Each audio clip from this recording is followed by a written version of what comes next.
Գրիպի երկարաձգած ձմեռային արձակուրդից հետո վերջապես դռները բացած դպրոց մանկապարտեզները 2016-ի առաջին ուսումնական օրն անցկացրել են միջինը 80% ծանրաբեռնվածությամբ։ Թերևս կասկածելով, որ շաբաթ-կիրակից մեկնարկած ջեռուցման շնորհիվ դասարան խաղասենյակներն իրոք տաք կլինեն, որոշ ծնողներ խուսափել են առաջին իսկ օրը պարապմունքի տանել երեխային։ Բացականների քանի տոկոսն է բաժին ընկել սուր շնչառական վարակին, կրթության նախարարությունը հստակ թիվ առայժմ չունի։ Կրթական հաստատությունների գրիպային պատկերը գուցե առողջապահական գերատեսչությունն առաջիկայում տա։ Բուժքույրերն այս օրերին առավել ուշադիր են հետևում թե սենյակների ջերմության ֆոնին, թե երեխաների հիվանդացությանը։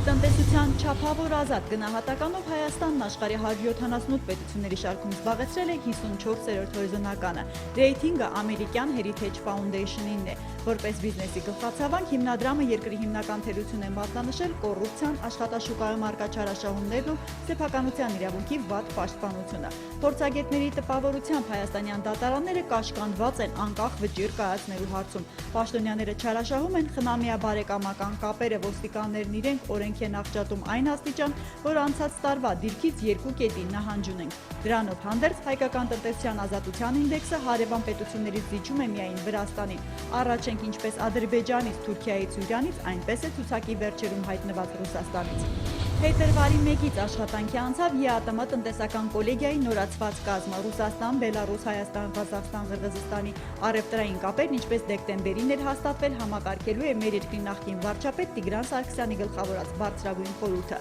Այս երկուշաբթիից պարտականությունների կատարմանն են անցնում նաև կառույցի 10 նախարարները։ ԵԱՏՄ անդամ պետություններից երկուական պորտֆելով պաշտոնական Երևանին Մոսկվայում ներկայացնելու է նաև Կարինե Մինասյանը։ Նրան վստահվել է ներքին շուկաների, նորարարության և տեղեկատվական տեխնոլոգիաների հարցերով նորաստեղծ գերատեսչության ղեկավարի աթոռը։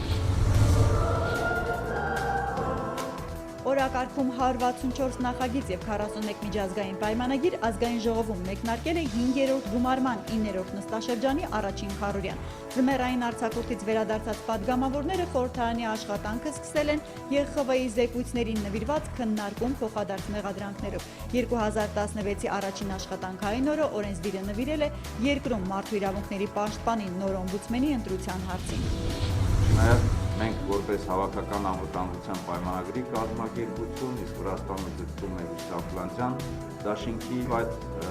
ամենը չի խանգարում, որպեսզի մենք բարեկամական հնարավորություններ ստեղծենք։ Երևանն ու Թբիլիսին այս տարի կհամագործակցեն խաղաղապահ գործունեության, ռազմական կրթության ու ռազմավարական պլանավորման հարցում։ Փաստաթղթի ստորագրման նպատակով Հայաստան ժամանած Թինա Թիխիդաշելիից բանակային նախագծերի մի կողմ թողած մեր լրագրողները հետաքրքրվել են, ինչու ԵԽԽՎ-ի վերջին երկու զեկույցում վրացի պատվիրակները քվեարկեցին ոչի նպաստ հայերի։ Փաստը մեկնաբանել չեմ կարող, սա քաղաքականություն է, ասել է Տիկին Խիդաշելին։ Հայտարարել, որ այո, իր երկիրը ռազմավարական հարաբերություններ ունի Անկարայի, Թուրքիայի հետ, բայց չի էլ թաքցնում։ Աֆղանստանից է գալիս, որտեղ տպավորվել է հայ խաղաղապահների ծառայությամբ, իսկ այստեղ է հանուն Հարավային Կովկասի խաղաղության։ Վրաստանը կանգնած է Հայաստանի կողքին տարածաշրջանում խաղաղությունը պահպանելու գործում։ Երմակովը միշտ եղել է խարիզմատիկ եկեղեցու հովիվի ընտանիքում ծնված երեխա։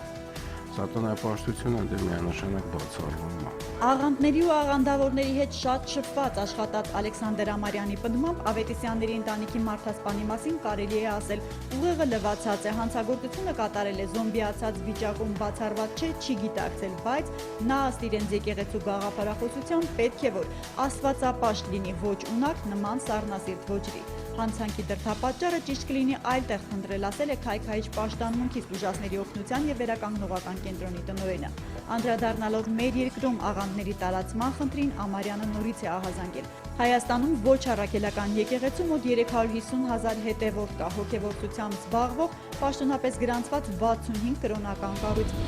Փետրվարի առաջին օրը ևս NASDAQ OMX Armenia-ի հարթակում արտարժութային գործարք չի կնքվել։ Փետրվարի 2-ի համար տրամադրամային շուկայում ձևավորված միջին փոխարժեքներն ըստ Կենտրոնական բանկի հետևյալն են։ Թանկարժեք մետաղների համար էլ Առաջին բանկն առաջարկում է հիշյալ գնանշումները։